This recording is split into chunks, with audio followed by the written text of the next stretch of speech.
should it be legal if a mom finds out she's having a girl, Okay. but she wants a boy? Should she be able to abort that 3-week-old?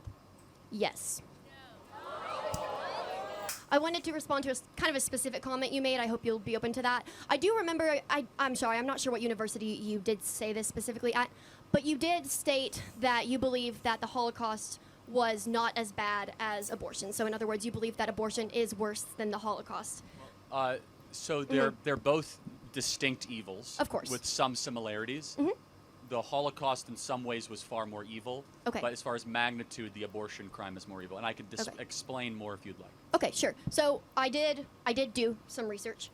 It is found that 1973 Roe v. Wade was ratified, correct? And so one thing that you did fail to mention was that specifically numbers are just larger because abortion has been going on for a longer amount of time. If the mass genocide, right, that the Holocaust would have continued, it was about 6 million killed per year. That would have progressed to 12 million. That would have progressed to 18 million. But it was ended because, again, it's a totalitarian form of mass genocide. And so I wanted to ask you, when you look at the 93% of women who do get abortions, it's 58,590,000 that get abortions the first trimester, correct? And there is suggestive data that states that 12 weeks, of gestation, there is significant data that has said that pain receptors may not have yet been developed. And so that would mean that outside of the women who received abortions first trimester, it would be 88,200 per year after the first trimester that the babies are likely experiencing pain. I will admit to that. However, I am pretty sure that every single person in the Holocaust, which would have been 2 million per year, as far as the people who could feel pain, did feel that pain.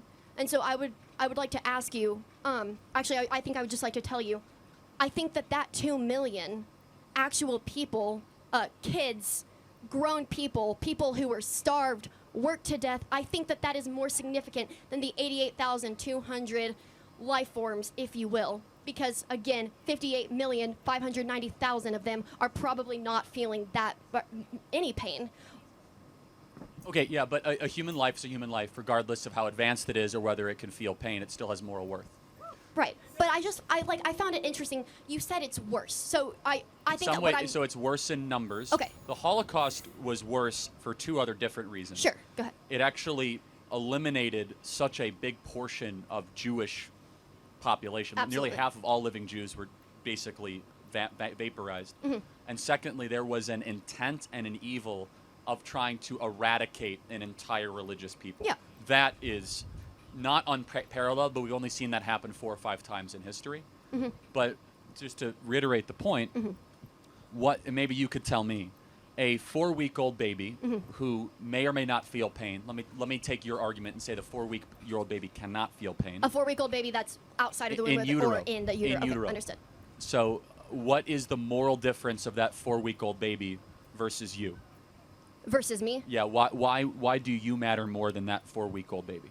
Because I have past experience, I also have future experiences. That baby, while it has future experiences, nope, shut up, nope, you are incorrect. That baby does not have any past experiences, and therefore I believe that, yeah, I've probably affected and impacted more people in both a positive and a negative way than that 4-week-old uterus has. I'm sorry, not uterus, embryo. Yeah, so just to make sure I'm clear, Yeah. that your moral worldview is that people gain more value the older they get. Not necessarily the older they get. I would say that people gain more value. Well, no, you said that based on what they've done. So, like an 82-year-old has more moral value than an 8-year-old. In fact, usually no, because it depends. Just to interrupt, the Okay, West actually was built on the opposite idea that we sacrifice the old for the young. But during COVID, we sacrificed the young for the old, and we actually inverted it. It used to be that the grandparents would fall on the sword so that kids could live longer lives. So I'm just trying to understand, and from where do you get that moral worldview? Why do you believe that? Well, I wouldn't even say that what I'm arguing is that it's based off of how many people you know. What I'm saying is, realistically, if you are walking around, right, and you have a 4-week-old uterus, I'm so sorry, I keep saying uterus. A baby in utero. Or embryo, okay, in your stomach. And then you have, just take a 4-year-old kid, all right? There are more people who most likely know that 4-year-old kid. That 4-year-old kid has the ability to understand fear, the fact that its life is in danger, and so therefore there's probably more reason, right, to not terminate the life of that 4-year-old rather than the life of the 4-week-old. So there's so much wrong with that argument. Okay. So under that belief system, Sure. if by government decree they said let's eliminate the Down syndrome kids, Do Down syndrome people still have the ability to feel pain, recognize fear, some, recognize but sadness? but it's highly diminished. But just this is not a hypothetical, exactly. actually. Okay. It's actually you must get an abortion in Iceland if you have a Down syndrome baby. You must. Yeah, that's really terrible. Okay, we agree. Yeah. Right, but why is it terrible? The abortion, it doesn't matter that much, right? It's just like a clump of cells. Like, why not just? If it is going to directly impact either the mother's life or the baby's life, then yes, I do think that abortion is an important issue. I don't think the government should ever be able to come in and say, hey, you're required to have an abortion. In fact, the whole slogan for the pro-choice movement is your body, your choice. And I know you're going to disagree with that, but that is the whole point. So what it's saying is it's not left up to the government to decide if they should or shouldn't get an abortion. In Iceland, yeah, that's a problem because it's entirely left up to the government. But that's an issue. Let me take it to another extreme, if that's okay. Sure. Because this is full freedom, right? So you're saying, hey, my body, my choice. I'm actually saying for the first trimester. After that, fair enough. Yeah. Let's just say this is a different moral argument that I'm interested to have you play around with. Okay. Should it be legal if a mom finds out she's having a girl, Okay. but she wants a boy? Should she be able to abort that 3-week-old? Yes.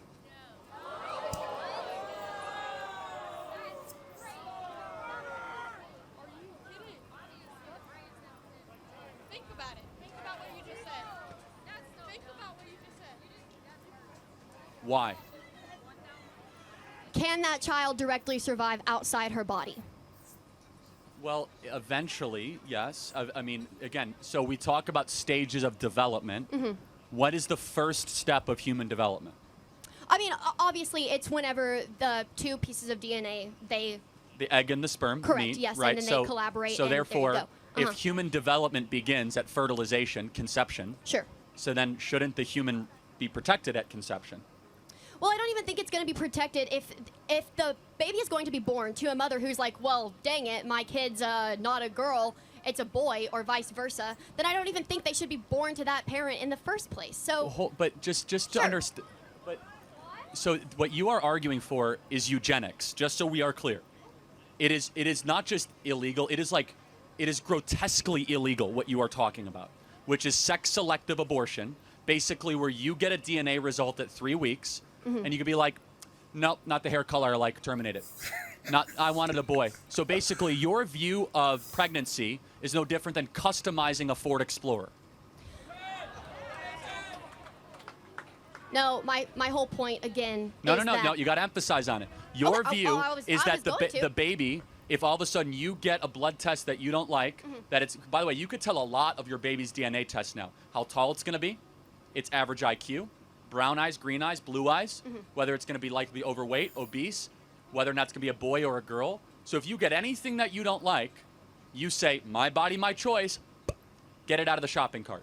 Well, yeah, and to be honest, it's very ethically problematic, yeah. But if we have advanced to a society where that can happen, number one, Yes, no, we're I mean, already you get we're blood already tests. in pretty big trouble if we can literally say, okay, the baby's gonna have blue eyes, green eyes. No, whatever. it's not. We're already there. We're there. So it's just so you understand. It's I already. mean, you can look at a Punnett table, but it's not actually going to be actually defined. No, it's very defined. You can get a 3-week-old blood test, and you could tell right around 3 to 6 weeks almost everything with a very, very high predictive correlation of how your kid is going to operate, grow. Now, of course, there are some issues with it, but the sex is highly, highly accurate. It's 90. You take the urine of the mom within 48 hours, you could tell. So, what I want to make sure we're clear. You came here asking about the Holocaust. I'm going to complete the full circle. What you just talked about, sex-selective abortion, is Nazi eugenics philosophy, which is that we will eliminate those that we don't want. Interesting. You're exactly right. You did get me on that one. Yeah, because I love her I'm sincerity. not gonna sit up here and pretend that you got me on that one.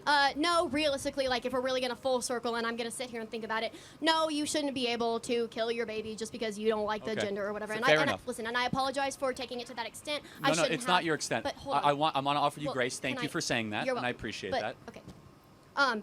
But I want to say, as far as like if we are balancing the numbers, I think that the amount of lives that were terminated I think they are more significant as far as the Holocaust, because every single person did absolutely have the ability to feel pain than they were whenever it was the 58 million. Fair enough. So here's our view, and we'll close with this. Yes, absolutely. Is that if there's a 3-year-old in the audience that has very few friends and might be living on some homestead, or a 30-year-old that's very connected and very wealthy, in the moral worldview economy that we have, no moral difference.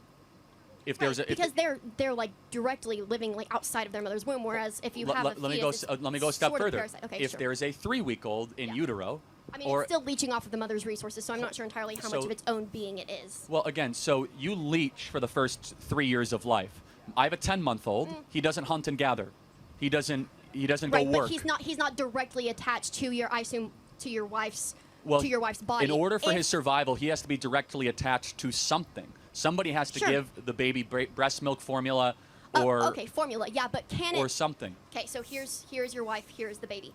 Can the baby just be apart from your wife and exist like that? At 22 weeks, yes. So for 22 weeks, so there's again, an umbilical cord. So what you say leech, I say give. The mom gives life to the baby. Yeah, I mean, I'm not arguing outside of first trimester. And so what I we agree say, with you there. and not even a religious standpoint, because the religious is easy. Just from a moral standpoint, we were all given life by a mom who gave us nutrients through an umbilical cord, and we should give that back. That is just the moral cycle of life, right? Which is that which is given, that which is much expected. And so, again, human development, irrefutably, even a pro-abort will say this. Human development has a starting point. It does. It absolutely does. Yes, we agree. And it's conception.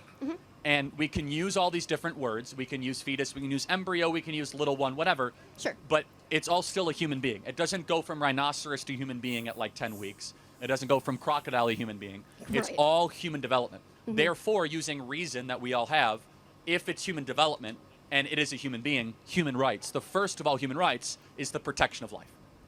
Interesting. But, okay, so do you agree that, like, let's say you go into a doctor's office, you have a 10-year-old, and then you have a 22-year-old. The 22-year-old is going to be allowed to submit to more testing as long without parental consent than that 10-year-old or whoever I said was. So, I don't know. I think, honestly, it's, again, and I don't know, like, You have a lot of thinking to do about this, and that's okay. Because and this is not your fault, the pro-abortion worldview will collapse if you remove feelings and you remove hyper-emotionality. There is no defense using agreed-upon Western reason, which you believe in, and Western morality, which is we don't kill people smaller than us. We do not eradicate those that are, just because they don't have as much money or as much worth. We believe in universal human equality, which, of course, you believe in, right? Universal human equality is like the overarching big Western ideal.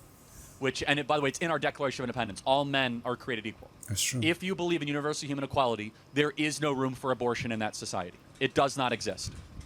well, I mean, okay, we can say No, I'm just that, saying, it's but fine. You have a lot to think about but with then that. we're going to, I mean, I think you do too, but okay. I'm happy listen, to. No, it's fine. I mean, I've thought about this my whole life. So thank you for your I'm time. thinking myself. Listen, Yeah. I appreciate you, Charlie. Again, I want to apologize about what I said earlier about It's fine. about that comment. When we cut because the video, it's- we'll put your second answer as well as your first one. We'll be fair to that, okay?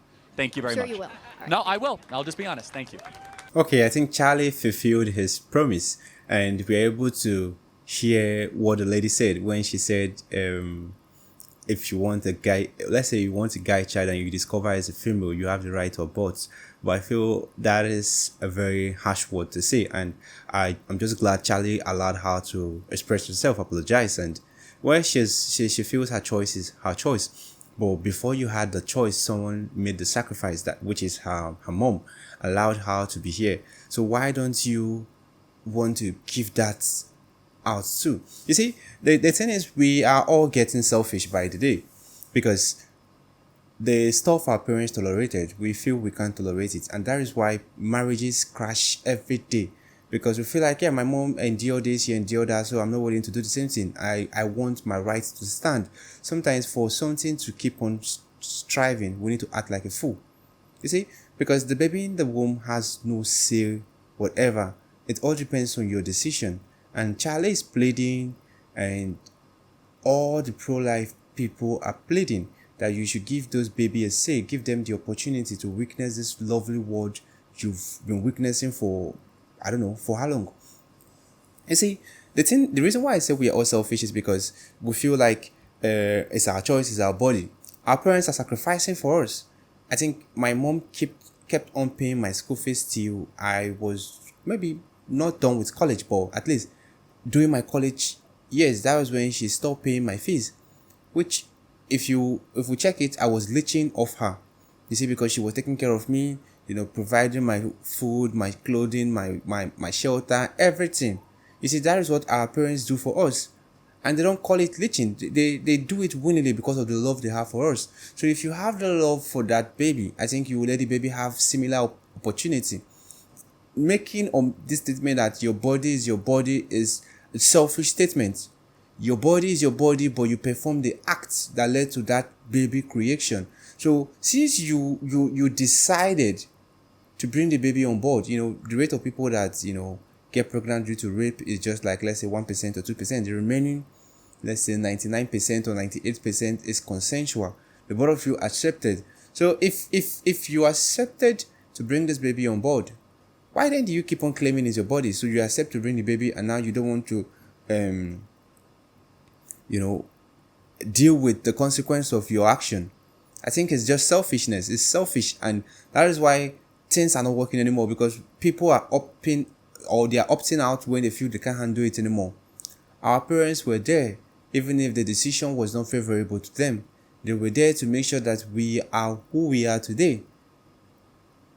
And I'm super proud of their decision, because if it's not because of their decision, a whole lot of us that are advocating for pro-choice will not be where we are today, because they had the opportunity to, take the other routes and, unalive us. But they took that decision. They felt like, nah, this baby is here because of my decision. So I'm going to let the baby strive. And you are in a system that works. A system whereby if you can't handle the pressure of being a mother, the system is there to help you. They'll take that child up for adoption and give the child to families that are willing to cater for these children. The government even provide funds for these children. I know maybe it's taxpayer money, but still, they made provision for these children that have no parents. Even you that have parents, if you are in a situation whereby you can't provide for yourself, the government provides shelter, home. We don't get that in Africa. You need to strive for yourself. Based on my observation, I feel she's going to take a new leave, because I think she felt guilty at the end of the day. Anyway, let me know what you think in the comment section. If it is the first time visiting the channel, click on the subscribe button. Thanks for watching, and remember blessed.